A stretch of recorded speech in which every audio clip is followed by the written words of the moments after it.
মাশাআল্লাহ, জন্মদিনের উপহারগুলো সারা মামুনিটা পেয়ে খুব খুশি হলো। তো একে একে হচ্ছে গিয়ে সবাই যা যা গিফট করলো সবগুলো হচ্ছে গিয়ে বের করে দেখাচ্ছে ভাবি। তো ভাবির একটা প্রয়োজনীয় জিনিস গিফট করলো আরেকজন ভাবি, রান্নাঘরের হাঁড়ি পাতিল। আমিও গিফট করলাম রান্নাঘরের একটা প্রয়োজনীয় জিনিস। তারপর ছাড়ার জন্য গিফট করলাম।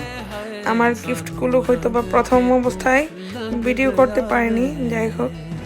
তবে মাশাআল্লাহ খুব খুশি হলো সারা মামুনিটা, আর ওর ব্যবহার খুব ভালো। যখনই আমাকে রাস্তাঘাটে দেখবো সালাম ছাড়া তো কোনো কথা নাই।